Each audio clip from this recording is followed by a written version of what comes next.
virtualmente. Boa noite, pessoal. Todos bem? Sou o professor Adilson Oliveira Cruz, vou continuar nossas aulas de informática aplicada.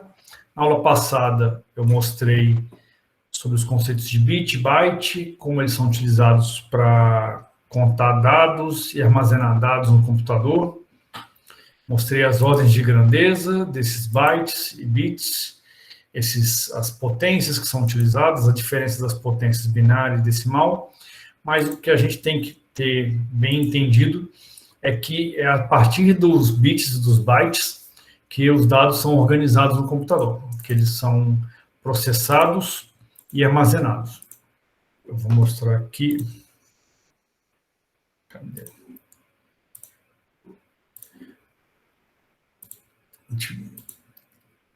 Aula passada eu falei dos bits e dos bytes, da diferença das bases, como do mesmo jeito que no tempo a gente utiliza várias bases para contar, e no dia a dia decimal, o computador a gente utiliza o binário. Mostrei como é que o binário é utilizado no nosso dia a dia, com QR Code, código de barras. Deixei alguns exemplos dessa codificação, focando nas Wi-Fi, nas redes. Mostrei os sufixos de quilo, mega, giga, e essa é a principal parte. Além de diferença das potências binária e decimal, como a gente vê isso no dia a dia, principalmente relacionado à utilização dos bits, geralmente para velocidades, e de bytes para armazenamento. Na aula de hoje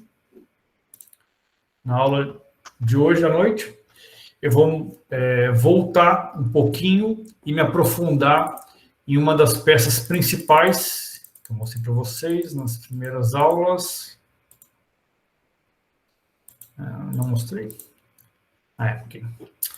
Processador. Eu mostrei esse esquema onde o computador moderno, baseado naquela ideia do Charles Babbage, ele é uma máquina de processar dados, um processador que utiliza de memória de acesso aleatório ou memória temporária, que é a memória RAM, e os dados são gravados nos dispositivos de armazenamento secundários, os HDs ou SSDs. Tudo isso é controlado através dos dispositivos de entrada e saída, que eles passam ordens, ou também chamados de instruções, e dados para esses mesmos sistemas, beleza? Hoje a gente vai focar na CPU. CPU quer dizer Unidade Central de Processamento, em inglês Central Processing Unit, ou processador, é tudo a mesma coisa.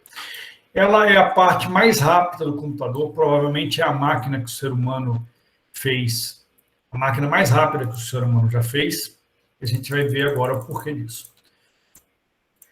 Vou colocar mais um slide aqui. Então,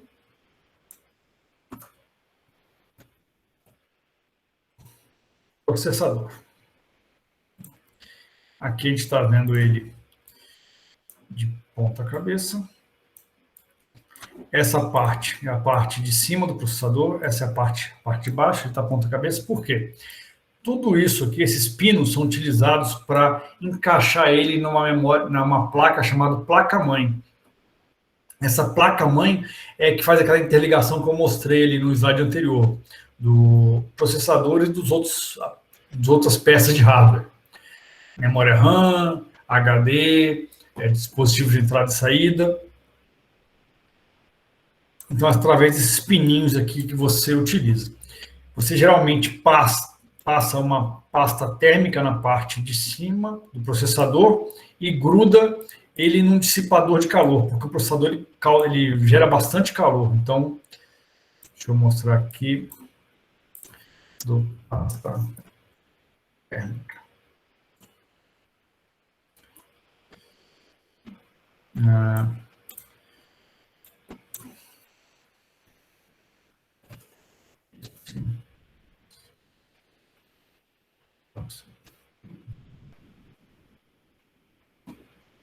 Deixa eu mostrar um exemplo aqui.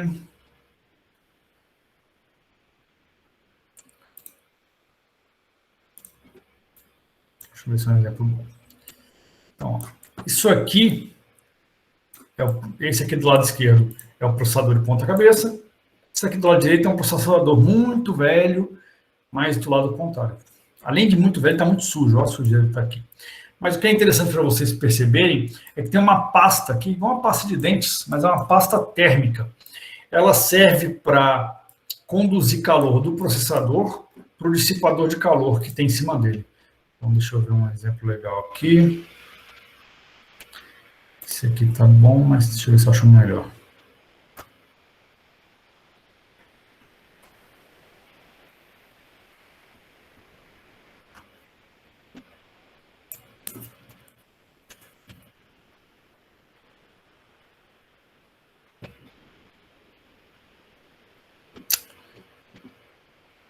Aqui, ó.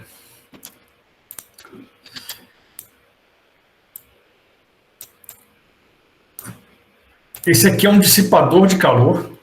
Ele é esse ventilador que recebe calor através dessas hastes de metal, dessas barras de metal, e sai através desse dissipador. Para dissipar melhor, ele tem essa pasta térmica. O processador, ele gera tanto, ele precisa de tudo isso aqui, porque senão ele queima. Ele gera tanto calor que ele, no estado normal dele, sem esse tipo de dissipação, ele começa a aquecer tanto que ele pode queimar. A gente consegue ver isso nos nossos computadores, com o tempo ele começa a ficar cada vez mais quente. É por quê? Essa pasta térmica aqui fica velha, para de conduzir calor, também tem a sujeira que atrapalha, e seu processador vai estragando de pouco em pouco. Um serviço legal que deveria existir para computadores é você ter igual carro, que você tem que fazer revisão a cada tantos quilômetros, alguma coisa assim. A cada tanto tempo você deveria receber algum tipo de aviso para você trocar, fazer essa limpeza. Infelizmente já foi mais fácil, hoje em dia eu não faço nem mais nos meus notebooks, que ele é bem chatinho de abrir. Eu sou melhor em quebrar coisas do que consertar coisas. Então, geralmente eu pago alguém para fazer isso. O Adelino nem falou que tem uns 10 anos que não troca essa pasta. Daqui a pouco, provavelmente, você vai trocar de computador, porque geralmente faz o processador aquecer tanto que ele acaba queimando. Então, e por que ele faz isso? Por que ele precisa de todo esse trabalho? Porque o processador, ele provavelmente é a máquina mais rápida já concebida pela humanidade. Por que ele é tão rápido assim? Ele basicamente fica pegando as informações lá da memória RAM e levando para ser executada. São as chamadas instruções. Então, deixa eu pegar essa imagem aqui. Então,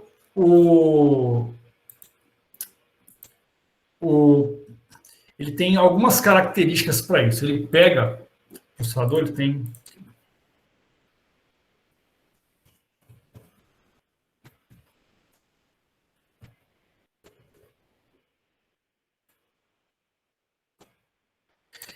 O processador, ele executa instruções. O que são instruções?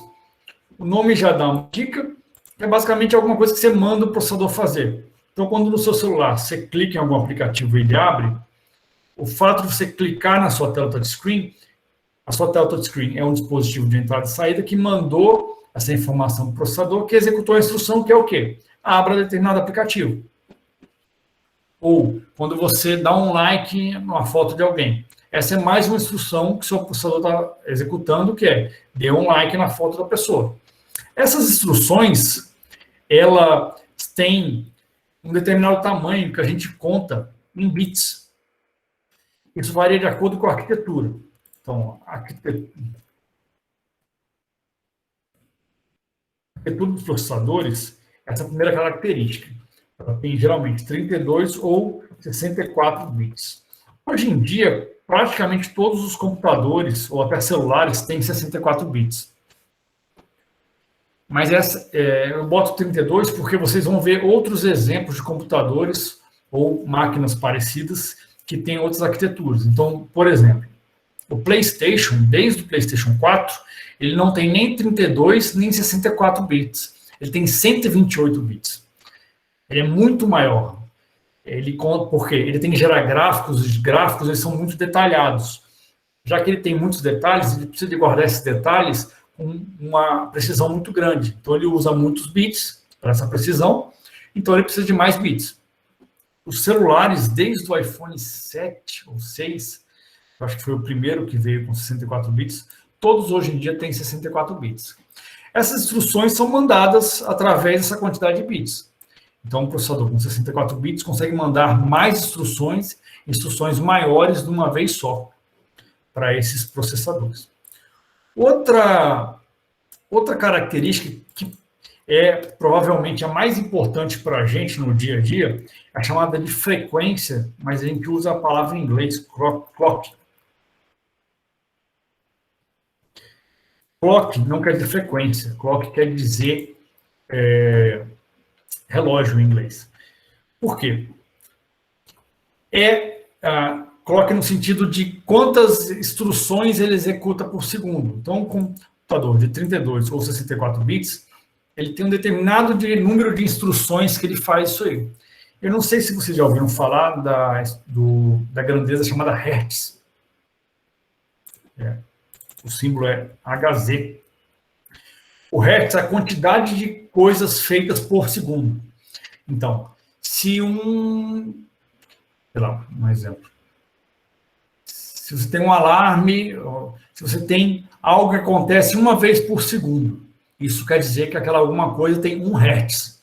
Se você tem um relógio que ele tem um ponteiro de milissegundos, que ele roda o relógio inteiro uma vez por segundo, então essa girada de ponteiro é de 1 Hz. Afinal, é uma vez por segundo. Nossos computadores, é bem comum a gente ver computadores com, sei lá, 2, 3 gigahertz. Por que gigahertz? Giga, vocês lembram, quilo é 1000, mega, milhão, giga, bilhão. Então, o seu computador, ele tem a capacidade, o seu processador, de fazer 3 bilhões de instruções por segundo. É difícil pensar quão rápido isso é. A gente pode, por exemplo, uma coisa parecida seria as rotações por minuto de um motor de um carro. Então, digamos que ele tenha 5.000 rotações, quer dizer que por minuto o carro gira, o motor do carro, o eixo dele gira 5.000 vezes. Isso não é nada, seriam 5 quilo rotações. Isso é nada comparado com um processador. Nesse caso, um processador simples, que a gente tem nos celulares ou nos computadores, notebooks, você faria 5 bilhões de instruções por segundo. A gente não tem muita ideia de quanto é isso. Em termos práticos, né? A gente não tem outras máquinas no dia a dia que executam tão rápido. E como é que é? Para dar um exemplo mais do dia a dia, para vocês entenderem como é que é. Instruções geralmente são dados, né? Então, vamos, para fins didáticos, pensar que você vai fazer algum serviço que que você requisite algo. Antes de eu dar o exemplo, o Andrew levantou a mão. Pode falar, Andrew. Boa noite, professor. Boa noite, galera. É só uma dúvida, tipo assim, como tem essa quantidade toda de processamento, né, bilhões aí, quando os computadores, todos os processadores, em caso, no exemplo não abrange, eles travam, é por causa que o excesso de ações estão sendo mais do que ele consegue processar, mesmo sendo essa quantidade gigantesca? Não. Quando eles travam, geralmente, quando dá aquela tela azul, lembra? Tela azul da morte, que o pessoal fala do Windows, para. Ou quando você está usando, sei lá, o Android, ele simplesmente para de responder, não acontece mais nada. Na verdade, não é a quantidade não tá excessiva de instruções. Na verdade, alguém executou alguma instrução errada. Alguma coisa que não deveria ter acontecido. Às vezes de segurança, ou uma tentativa de erro que pode causar problemas de segurança e por aí vai. Porque assim, eu acho estranho, não só com celular, na verdade, de computador, tanto o meu quanto da empresa, várias vezes ele simplesmente trava, ele não aguenta quantas coisas que eu peço ao mesmo tempo. principalmente no trabalho, que eu abro uma página, fecho outra e já abro outra coisa. Tipo assim, ele acaba travando por alguns segundos, às vezes volta rápido, às vezes não. Eu achei que fosse por excesso de comandos, mas... Não, é assim, é porque o processador, apesar de ele ser o cérebro do computador, ele é muito, muito rápido. Geralmente, os nossos processadores, eles ficam a maior parte do tempo parados. Mesmo que você tente, no caso do seu trabalho, você está executando um montão de coisa ao mesmo tempo, é mais fácil, como o Adriano falou, a sua RAM está esgotada, ou a sua RAM tem algum problema, ou quando trava de vez, geralmente é um problema de software, ou no sistema operacional, algum programa, do que o processador mesmo. O processador é muito difícil de ele dar problema. Ele é uma máquina, assim, impressionante. Mesmo quando você estuda em detalhes ele, você vê que ele é... Vocês vão entender mais daqui a pouco o quão mais rápido ele é do que eu estou falando agora. Como ele consegue fazer mais de 3 bilhões de coisas ao mesmo tempo. Por quê? Porque ele, com essa velocidade toda, ele tem outras estratégias que ele usa para conseguir fazer ainda mais coisas. Então, eu vou voltar ao exemplo do dia a dia para vocês entenderem. Às vezes fica muito abstrato, por exemplo, instruções, velocidade. Então, digamos que vocês vão uma instrução. Digamos que uma instrução é o alarme daqui de casa que inicia automaticamente. Digamos que uma instrução é você mandar ou você pedir o computador para fazer alguma coisa, abrir um programa. Um exemplo prático. Quando vocês voltarem ao ensino presencial, quando vocês forem lá no campus, vocês vão ver que a gente tem uma biblioteca excelente, muito grande, com área excelente, e tem bibliotecários que podem nos ajudar. Mas vocês mesmos podem ir lá pegar o livro e requisitar. Agora, digamos que para fins didáticos, não sejam vocês que vão escolher lá o livro, é a bibliotecária que vai. Então, você passa uma instrução para a bibliotecária. Você vê o melhor livro que você tem aqui na biblioteca. Ela vai falar, o Hobbit. Ela vai lá na estante, procura o Hobbit, acha o Hobbit e te entrega. Isso é uma instrução. Do mesmo jeito que a CPU, você manda um dado para ela, de 64 bits, por exemplo, ela processa aquele dado e te retorna uma outra coisa, a bibliotecária é esse exemplo do dia a dia que eu vou mostrar para vocês. Então, você vai lá, pede um livro, ela vai lá e te entrega. Digamos que ela seja super rápida. Você pediu um livro, ela corre até na biblioteca e em 1 segundo ela te entrega na sua mão o livro. Então, a frequência dela é o quê? 1 Hz. Essa é a velocidade. O processador, nesse exemplo que eu estou dando, ele é 3 GHz. Ele conseguiria fazer isso 3 bilhões de vezes em 1 segundo. Só que a Intel e a AMD, que são as principais fabricantes de processadores no mundo atual, existem outras, elas começaram a competir. E eles chegaram num ponto, isso no final do século passado, comecinho desse século, que ficou muito difícil aumentar essa quantidade de hertz. Se vocês pegarem os computadores mais antigos, eles não eram kilohertz, megahertz, agora chegou nos gigahertz, é difícil passar. Mesmo para computadores que vocês procurem super novos, você vai achar difícil achar um mais com 5 gigahertz, por exemplo. O que eles fizeram? As empresas elas começaram a falar, olha, aliás, antes de eu falar, o que vocês acham que eles fizeram? Pegando nesse exemplo da biblioteca. Se a bibliotecária ela é o processador e as instruções são os livros que ela entrega, se você quer ter mais gente pedindo mais livros, como é que você deixaria isso aí mais rápido? O que você sugere? Colocaria mais bibliotecárias para ajudar? Perfeito. Duas cabeças pensam melhor do que uma. Então você faria o quê? Colocaria mais bibliotecários. O que eles começaram a fazer nos computadores? Colocar mais processadores. Então você tinha computadores com mais de um processador. Isso aí foi uma ideia inicialmente boa, só que eles perceberam que eles poderiam fazer algo ainda melhor. Eles foram colocar cada processador com mais unidades de processamento. Então é como se cada processador tivesse processadores internos a ele. Que são os quê? São o quê? Os núcleos. Então, também chamado de cores, em inglês. Aí começaram a aparecer os computadores dual, core, acho que é tudo junto, core, quad, core, para 4 núcleos, octa-core e por aí vai. Então, a ideia é o quê? Ao invés de ter uma bibliotecária só, você coloca mais de uma bibliotecária e elas te entregam isso aí. Teoricamente, duas bibliotecárias trabalhariam com o dobro de velocidade. Por que teoricamente? Duas bibliotecárias, elas te entregariam o dobro de livros. Então, seria, teoricamente, o dobro de velocidade, no caso dos CPUs. Só que ainda no exemplo das bibliotecárias, digamos que duas pessoas peçam um livro só.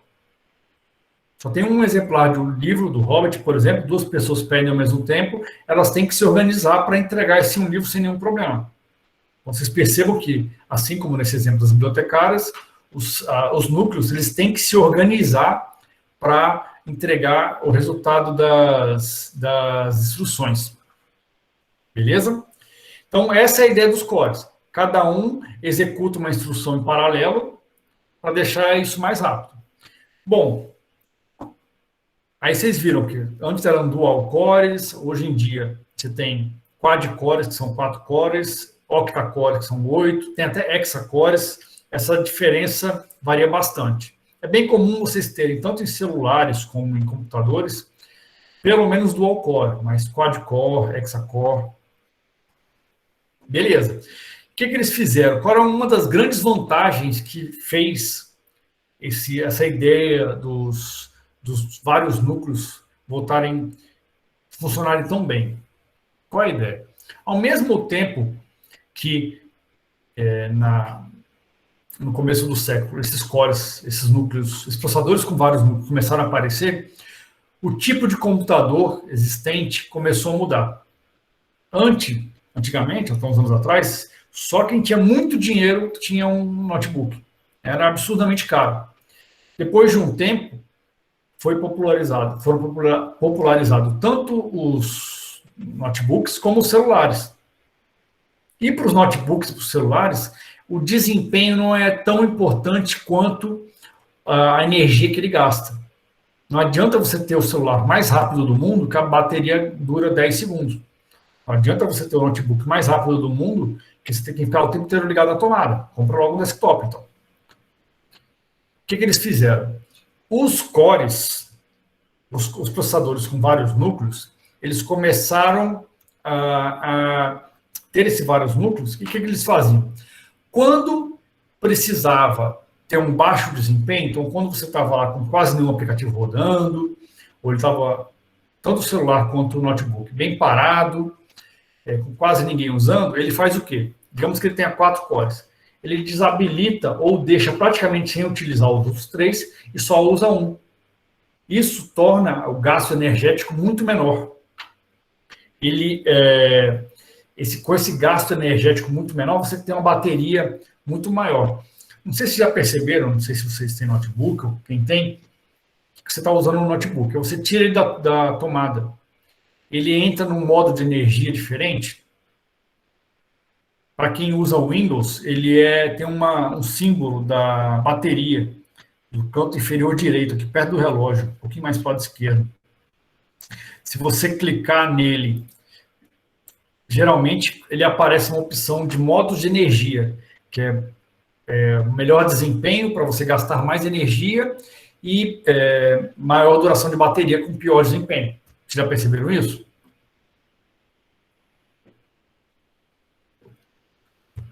Por quê? Com maior desempenho, ele gasta mais energia e gera mais calor, daqueles que eu mostrei o porquê ele tem aquela pasta térmica. Com menor desempenho, ele gera menos calor. Você consegue ver isso aí também, por exemplo, em celulares. O celular, vários celulares já tiveram vários problemas, acho que foi o Note, se não me engano, que era um que explodia, que era o quê? O desempenho dele era muito alto, só que isso fazia ele esquentar muito. E ele poderia gerar esse tipo de risco. Já teve mais de um processador que deu esse tipo de problema. Essa tecnologia de alterar a quantidade de núcleos sendo utilizados, Uma delas é a Turbo Boost. Você costuma ver isso aí nas caixinhas do processador, ou quando você vai comprar um notebook, ele vem escrito isso, Turbo Boost, que é essa ideia de você dosar a quantidade de núcleos sendo utilizados para controlar a energia, né?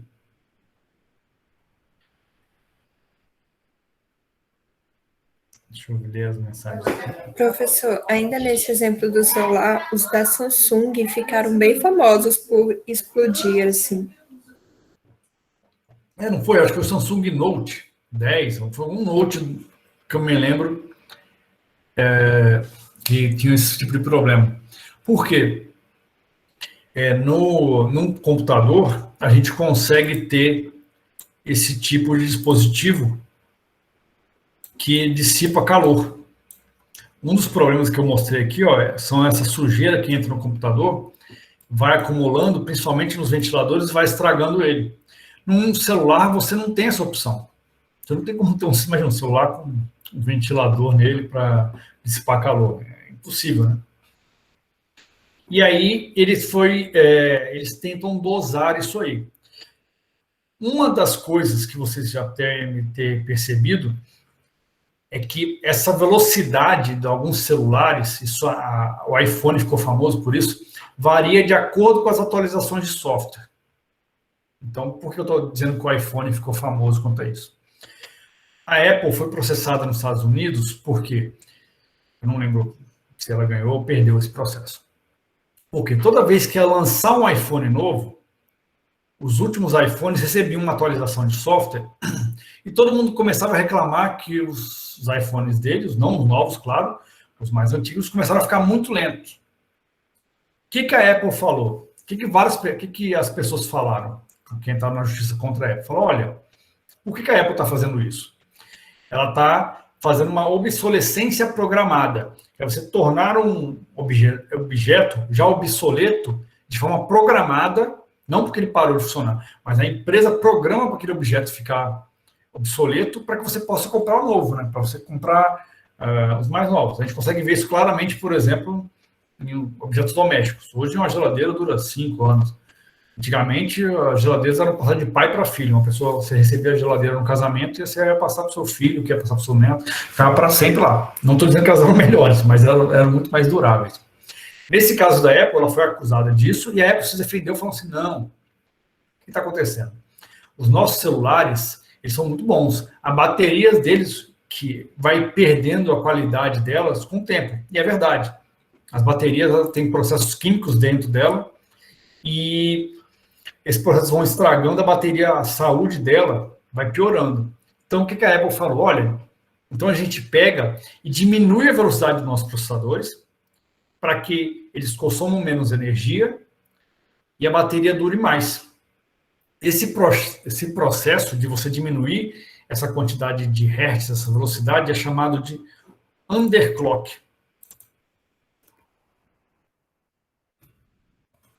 Underclock ou underclocking. King é o verbo. Underclock, que é diminuir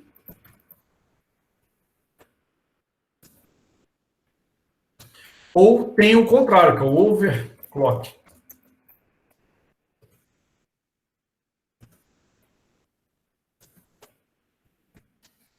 Aumentar a velocidade do processador. Você pode, e não é difícil, fazer isso tanto para um celular como para um computador, para um notebook. Para um desktop, quem é gamer, adora esse tipo de coisa, consegue facilmente aumentar essa velocidade. Por quê? Qual é o lado ruim, o principal? É que ele consome mais energia, mas não é muito mais energia. Para um desktop, para um notebook, o principal é o aquecimento. Ele começa a aquecer. Mas a galera que é fã consegue sistemas de resfriamento bem potentes e resolve esse tipo de problema. A gente consegue fazer os dois para celular, mas, como eu disse, não vale a pena você fazer o overclock para deixar seu celular mais rápido e vai ter que carregar ele 4 vezes por dia. Não é tão bom. Outro jeito de aumentar a velocidade e que prova que o processador é realmente uma máquina extremamente rápida é que cada núcleo desses aqui, ele é tão rápido, que do mesmo jeito que um processador tem vários núcleos, cada núcleo desse aqui consegue ter vários núcleos virtuais, chamados de thread. O que são threads? São núcleos virtuais. Então, você pega um processador que tem, sei lá, 4 núcleos. Você vai ver na descrição dele que ele tem 4 núcleos mais 4 threads. Então, no final, é como se ele tivesse 8 núcleos. É como se aquele processador tivesse 8 vezes mais desempenho. Então, aquele processador que já é rápido, que já consegue fazer 3 bilhões de instruções por segundo, ele consegue 3 vezes 8, 24. 24 bilhões de instruções por segundo, quase 24, mas digamos que seja 20. Ainda assim, é absurdamente rápido fazer esse tipo de instruções, né?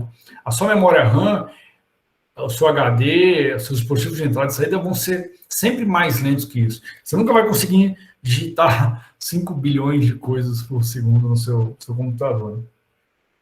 E para ver esse tipo de velocidade, para saber, por exemplo, qual CPU é mais rápido, qual celular é mais rápido, qual notebook é mais rápido, a gente tem um processo chamado de benchmark. Ou um benchmark ou benchmarking, tanto faz. Esse aqui é a palavra em inglês para você verificar a velocidade, verificar o desempenho desses processadores. Você, até nessa época que não existiam núcleos, que não existiam threads, que o importante era a velocidade em gigahertz, você conseguia, por exemplo, comparar.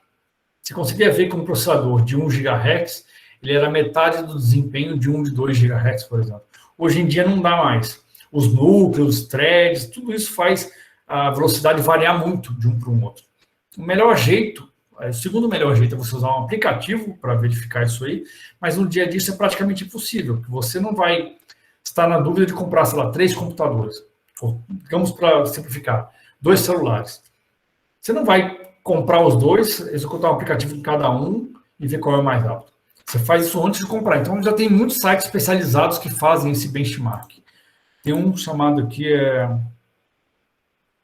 GSM Arena. Vou mostrar para vocês aqui. GSM Arena. Ele te permite comparar especificações de celulares. Então, olha aqui, eu já colocou aqui o Xiaomi Redmi Note 10 Pro. Eu vou comparar ele com o iPhone 12 Max Pro. Ele é muito detalhado, então eu vou mostrar para vocês aqui a parte bem técnica deles. Mas esse site, ele é muito completo, você consegue até comparar a qualidade das fotos dele. E até o preço, um é $304, outro é $1.000. Né? Então vamos para o que interessa, vamos lá para a CPU. Aqui, ó, CPU. Deixa eu aumentar aqui.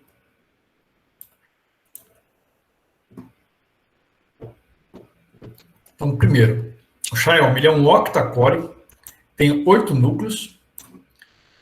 O iPhone tem 6 núcleos, é um hexa-core. Ele tem como velocidade. Vou ignorar todo o resto, vou focar só na parte que interessa para a gente aqui. 2.3 GHz, o Xiaomi, então ele consegue fazer 2.3 bilhões de instruções por segundo. E o do iPhone, 3.1 GHz. Então percebam que enquanto o Xiaomi aposta na velocidade dele, na quantidade maior de cores, ele tem 8, o iPhone tem 6 cores, mas ele aumenta o desempenho dele, aumentando a frequência dele, aumentando a velocidade dele. Além disso, vocês vão ver aqui, ó, que ele tem outros threads. Tem 6 threads que executam a 1.8 ou 4 a 1.8. Vocês percebem como é muito complicado verificar esse desempenho? É melhor você procurar sites com reviews, que são experimentações do celular, do que você ver a parte técnica. Mesmo para quem é muito especializado na área de informática, isso fica praticamente impossível de você verificar. Mas é importante você saber que existe esse processo de benchmarking, de verificação de velocidade, e esses sites que comparam essas coisas. Né? Além disso, deixa eu ver aqui um exemplo. Não tem aqui, então vou mostrar aqui, né? Comprar CPU, vou compartilhar. Eu procurei aqui no Google uma CPU qualquer, apareceu na Amazon aqui, essa CPU, ó, baratinho, R$ 2.500. É um Core i7. Daqui a pouco eu vou explicar o que são esses Core i7. Mas o que é importante para vocês saberem aqui, todo CPU, além do nome dele aqui, no caso, Core i7, ele tem uns outros números aqui. Esses outros números, geralmente assim, 8700K, 8200U. Isso aí só fala para que serve aquele CPU. Se ele é numa família melhor, então os CPUs, além de ter, por exemplo, Core i7, ele pode ser da família da primeira, segunda, terceira, décima, acho que agora deve estar na 11ª, alguma coisa assim. Quanto melhor a família, melhor o processador. Só que, sinceramente, não vale a pena você comprar, pensando em custo-benefício, processadores dessas últimas famílias. Geralmente, o custo é muito alto para o desempenho que não é tão... o custo-benefício não é tão grande assim. E já esses códigos aqui, quando tem assim K, U, D, se eu não me engano, é para que serve aquele processador? Se é para notebook, se é para desktop. Só que isso também não interessa muito para a gente, porque quando a gente compra um notebook, já vem com um CPU qualquer, né? Principalmente em casos de celular. Você não tem como trocar a CPU, então a gente não vai focar muito nisso. Deixa eu ver mais o que aqui tem interessante. Aqui, ó, a quantidade de gigahertz dele. 4.6, quando ele faz aquele turbo boost, quando ele aumenta a velocidade. O cache dele. Mas antes do cache, vou procurar a quantidade de threads, né? Que são aqueles CPUs, cores virtuais, núcleos virtuais. Não está na especificação, mas tem esse comentário aqui, ó. Porque tem 6 núcleos com 12 threads. Então, você vai ver que a velocidade, aqueles gigahertz deles, são altamente multiplicados. Não é à toa que esse processador é tão rápido. Ele tem um desempenho insano. E outra coisa que os processadores podem ter é a cache. Esse aqui não está falando, eu vou clicar nesse outro. Cache de 12 megabytes. O B é maiúsculo, então é byte, não é bit. O que quer dizer isso aqui? Isso aqui, cadê? É uma ideia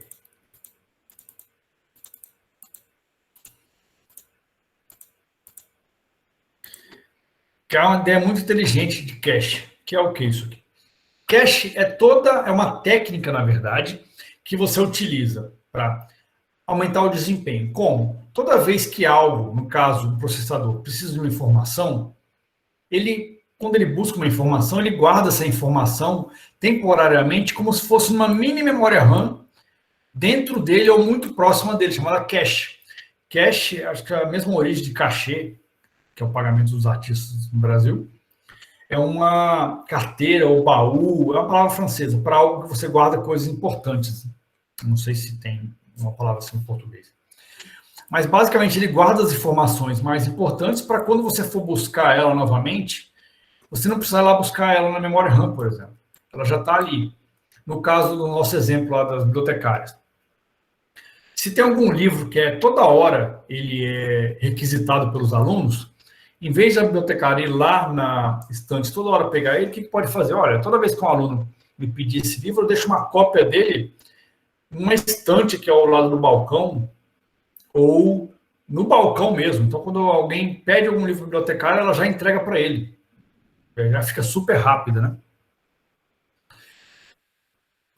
E isso é o que a gente chama de cache.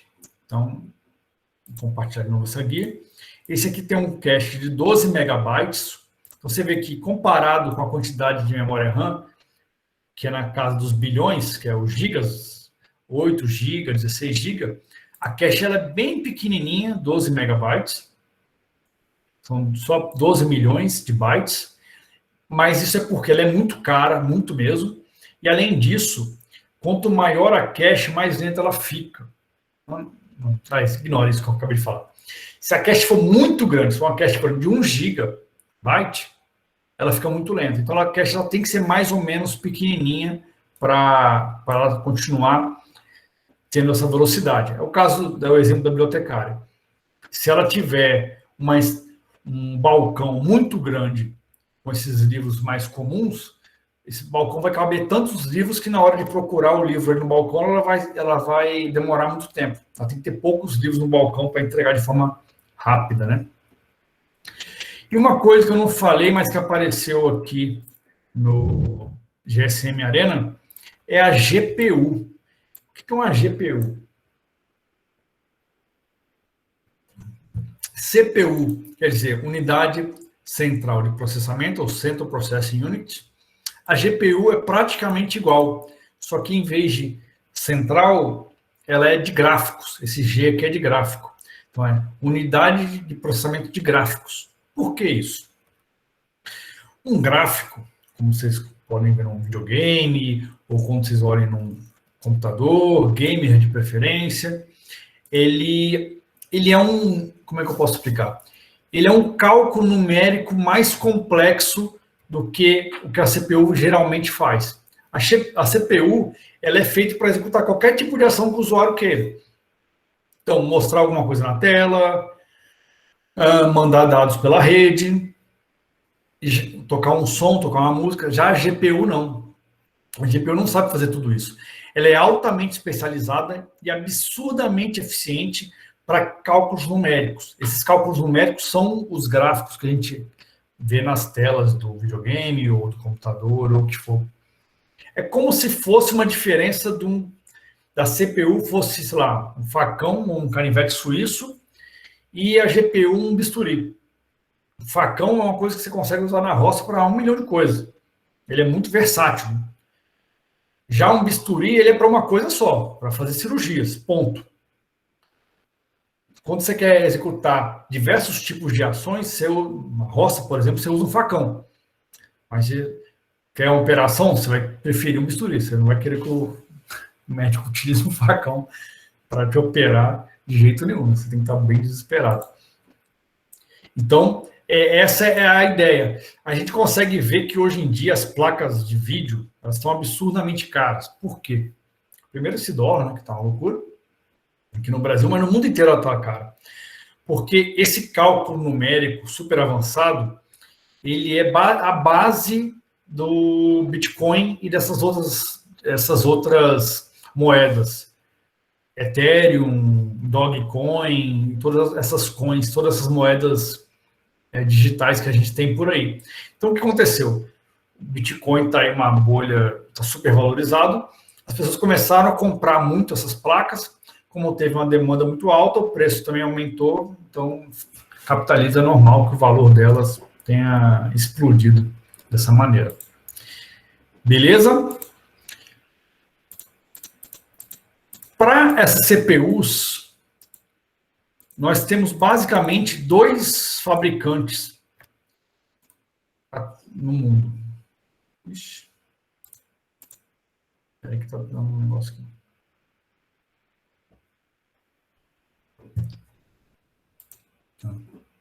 Beleza.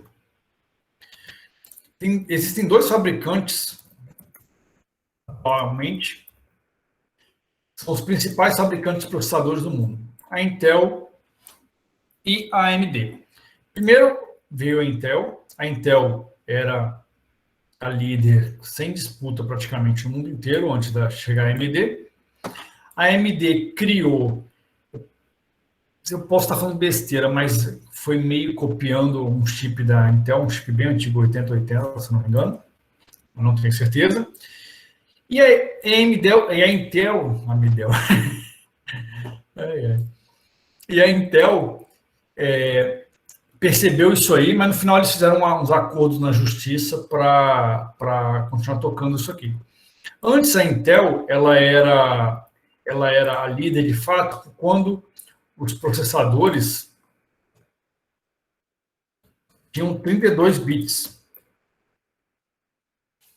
Quando começou a utilizar os processadores de 64 bits, a AMD pulou na frente. Não que ela, na frente, no sentido não de ela dominar ou passar pela Intel, mas ela saiu na frente no desenvolvimento tecnológico. Ela começou a desenvolver excelentes processadores de 64 bits e começou a brigar pau a pau com a Intel. Hoje em dia, no nosso mercado, para quando a gente vai comprar, os principais chips que existem, deixa eu...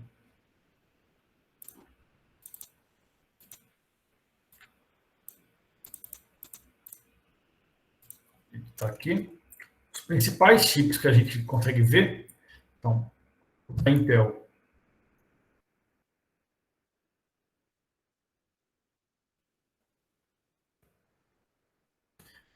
Da Intel tem basicamente 3 tipos de chip: o i3, o i5 e o i7. Falando basicamente por quê? Lembra aquele processador que eu mostrei? Não era i7-9700KJ, umas coisas assim? Então, eu vou focar na parte principal. Essa parte secundária, a família, tipo de processador, deixar para depois. Bom, a Intel trabalha com o i3, o i5 e o i7. O i3 são mais para usar os básicos, para navegar na internet, executar programas de escritório, etc. Então, o Andrew falou aí que às vezes achava que o problema era no processador, quando ele está muito lento. Mesmo que seja um i3, seja o mais simples, pode ter certeza que o seu processador quase não é utilizado. Ele é muito pouco utilizado. Geralmente a memória RAM, hoje em dia, o que deixa mais lento o computador é o HD. Se você trocar um HD por um SSD, seu computador vira outra coisa. E para competir com cada um desses, a AMD criou Ryzen, sei lá como é que fala isso aqui. Ryzen 3,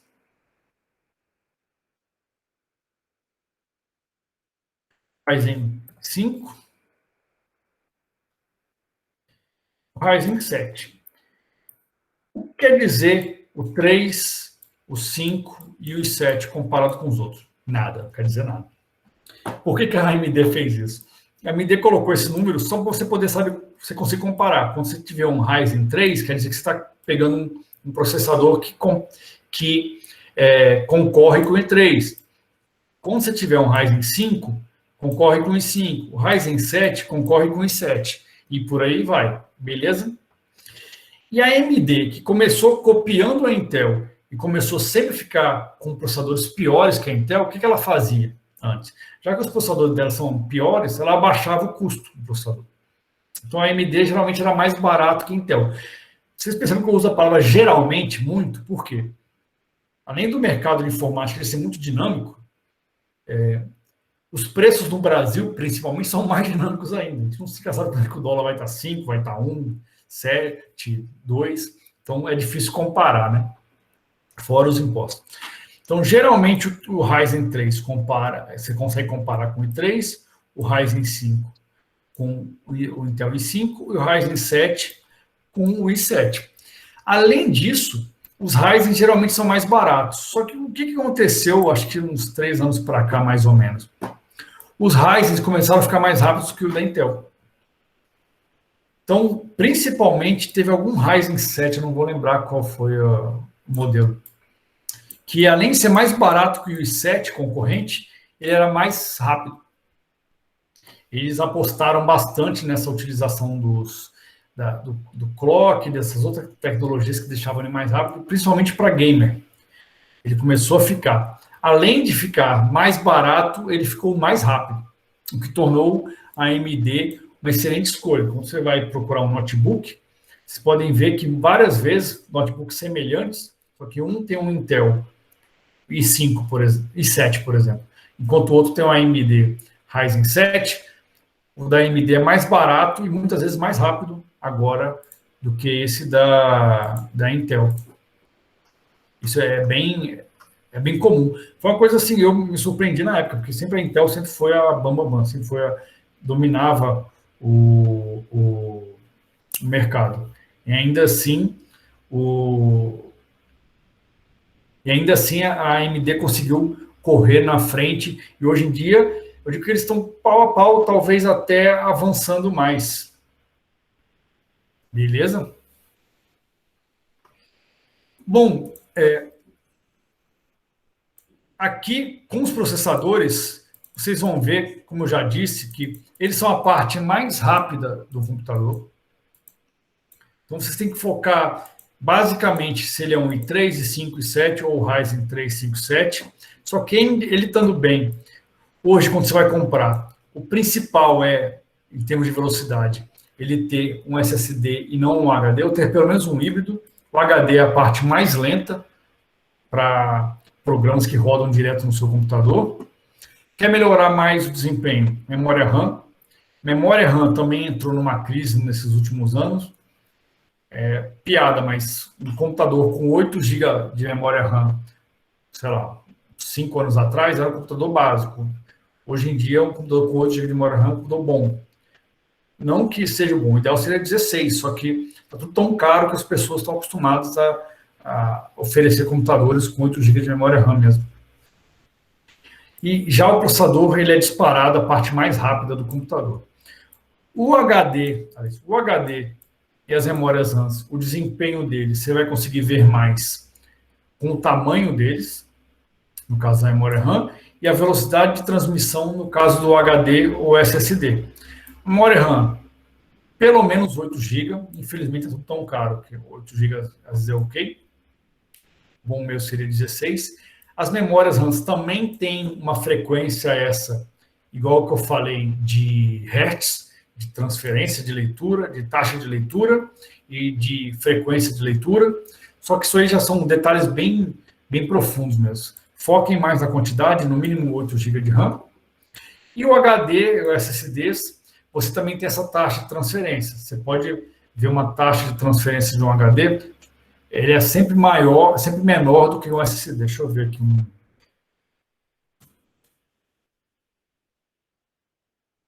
aqui um exemplo de HD, deixa eu ver a velocidade dele.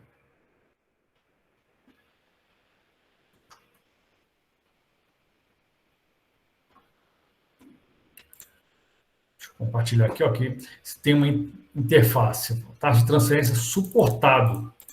Foque no suportado, nunca vai chegar nessa transferência. Deixa eu ver se eu tenho aqui as velocidades.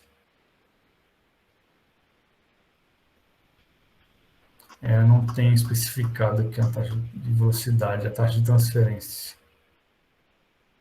Uma coisa interessante aqui. Tem esse RPM, rotações por minuto. Quanto mais rápido um HD gira, mais rápido ele é. Então, ele perguntou se são 7.200 ou 5.400 rotações por minuto. Ele falou que são 7.200, isso deixa bem rápido, mas o que interessa, né, no final, é essa taxa de velocidade. Né? Você tem HDs que são até 10.000 rotações. Deixa eu ver se tem taxa de transferência. Não tem. Mas, bom, você procurar um SSD, deixa eu ver aqui.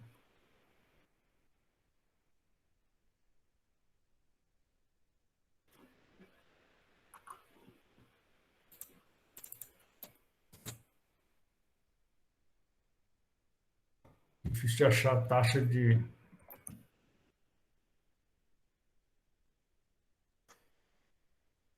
Eu estou procurando algum anúncio aqui que mostre esses dados técnicos para poder explicar para vocês na prática, mas eu não estou conseguindo. Então, o fato é que as taxas de transferência dos HDs, quanto maior a rotação deles, maior a taxa de transferência. Então, 10.000 rotações por minuto transfere mais rápido, geralmente, do que 7.200, que faz a mesma coisa que 5.400. Só que no final o SSD é muito mais rápido que o outro.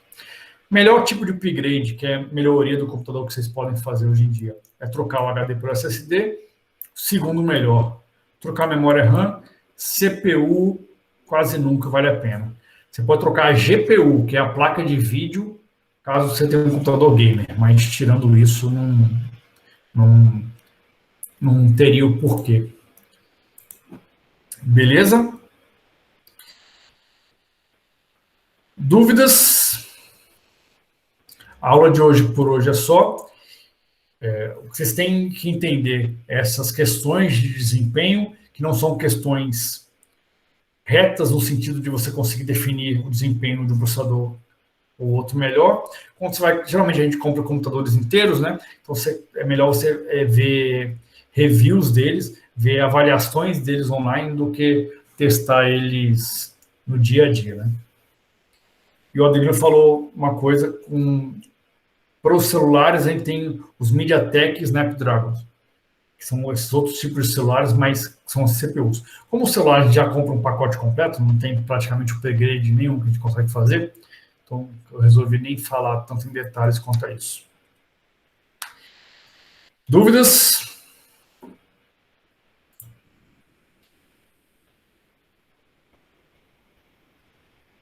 Não? Não sei se vocês estão acompanhando o AVA, eu estou postando as aulas de pouco em pouco, conforme eu edito elas e conforme eu consigo editar elas, porque elas estão bem complicadas de fazer isso. Fiquem ligados, quando eu postar alguma coisa nova a mais relacionada a tarefas, eu devo fazer isso amanhã ou segunda-feira, eu vou colocar um aviso lá no fórum de notícias. Adelino, pode falar.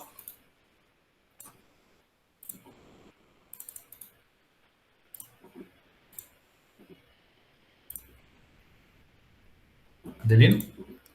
Levantou a mão?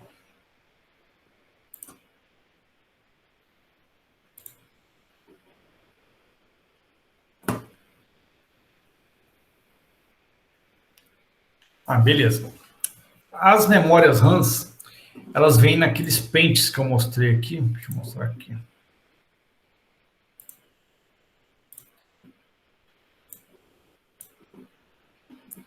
Ó. Esse aqui é uma memória RAM. É chamado de pente. Ele parece um pente, né? De pentear o cabelo. E ele é chamado assim também, de pente de memória RAM. Ele, você vai ver que, deixa eu mostrar aqui em detalhes. Você vê que ele tem esses espaços aqui, ó. Esse espaço aqui, essa parte onde você conecta ele na placa-mãe é maior do que essa parte aqui. Por quê? Como a maioria das coisas na informática, elas são feitas de forma que, caso você tente encaixar e não consiga, você não use a força. Se você usar a força, vai quebrar. São equipamentos muito simples, muito delicados. Então, você tem esses chanfros aqui de tamanhos diferentes, essas partes, para você conseguir encaixar ele de uma vez só, sem usar força. E elas são... esses pentes, eles têm... Como é que eu posso explicar? Tem tipos de memória RAM de acordo com a placa-mãe. Então, você tem um celular, é impossível você alterar, fazer esse upgrade, trocar de memória RAM. Mas no notebook e nos desktops, você tem como tirar essa memória RAM e colocar outra. Então, você pode ter um notebook, por exemplo, tem 2 entradas na placa-mãe, você coloca 2 pentes de 4 GB cada um, seu computador fica com 8 GB de memória RAM. Para melhorar isso aí, você pode trocar esses pentes. Em vez de colocar, sei lá, 2 de 4 GB, colocar 2 de 8 GB. Aí seu computador fica com 16 GB de memória RAM. Essa troca é bem simples, mas eu sempre aconselho a pedir para um técnico, que é bem baratinho, e se você quebrar isso aí, vai ser uma economia burra, assim, você vai gastar um dinheirão. Né? Isso você queria falar, Adelino? Mais ou menos. Mas fala aí o que você quer saber. Porque o que eu queria saber mesmo era das placas de vídeo. Não tem quando a placa tem 2 GB ou 4 GB? É esses gigas aí que eu não sei o que é. Beleza. A placa de vídeo, no caso. Tranquilo. Então, vamos lá.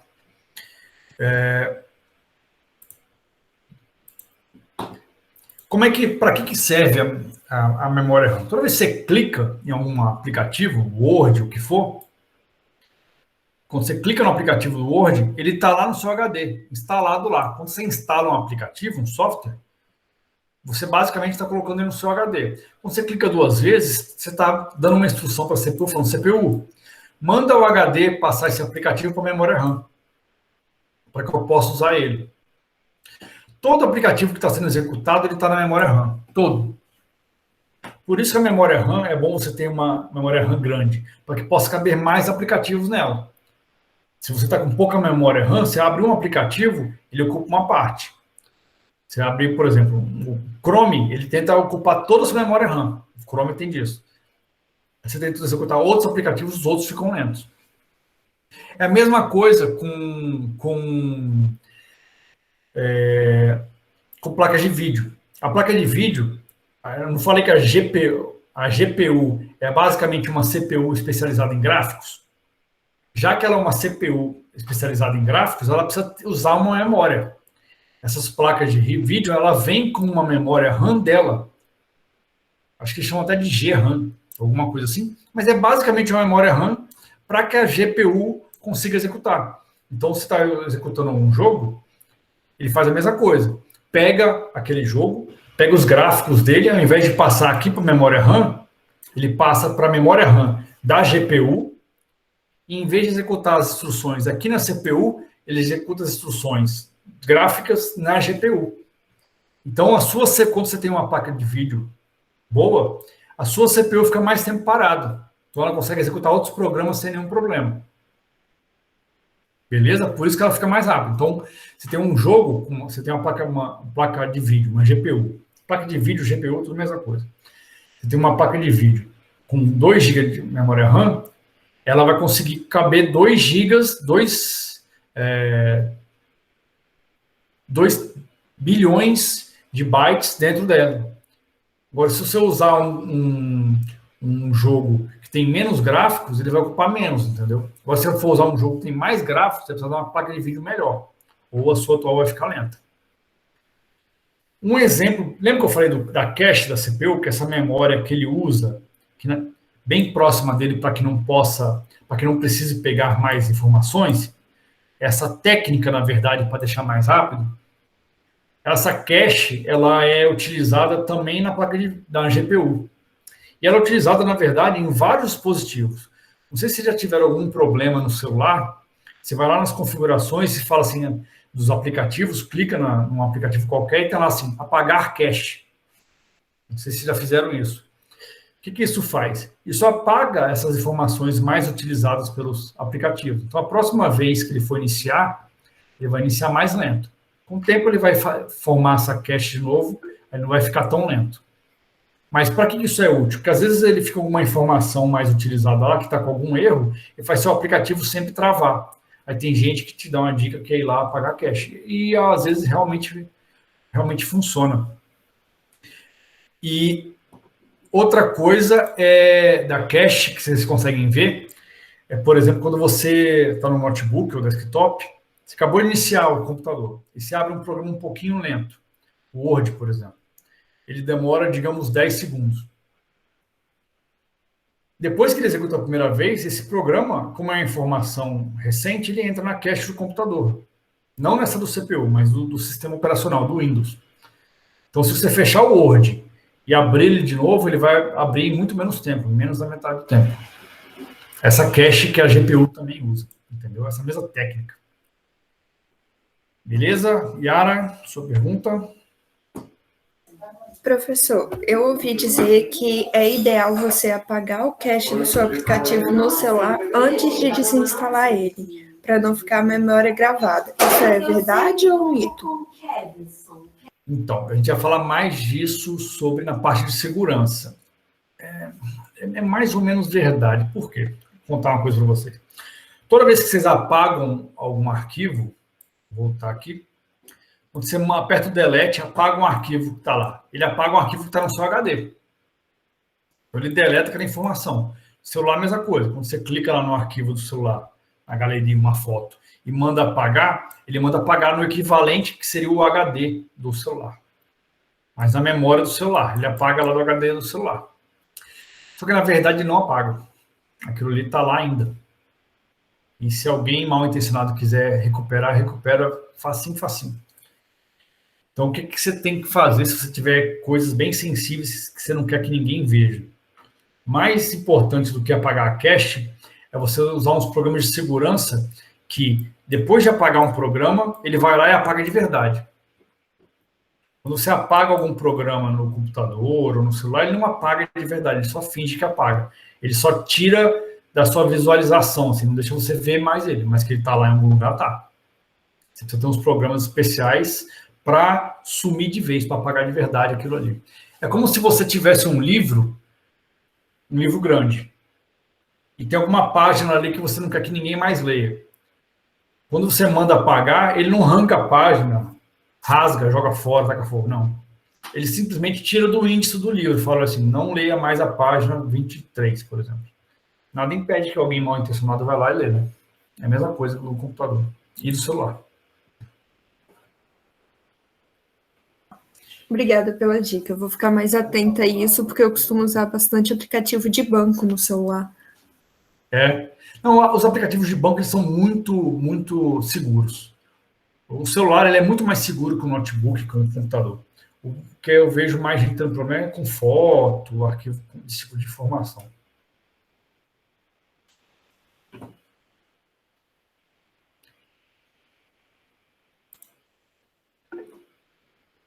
Beleza?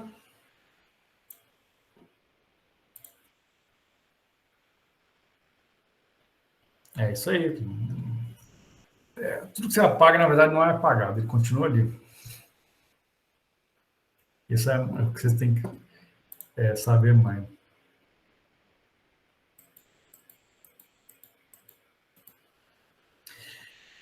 Beleza, pessoal? Dúvidas? Não? Sim, talvez?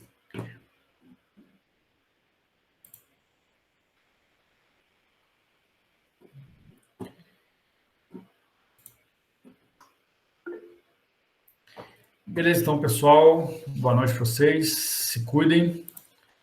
Agasalhem nesse frio. E até a próxima aula.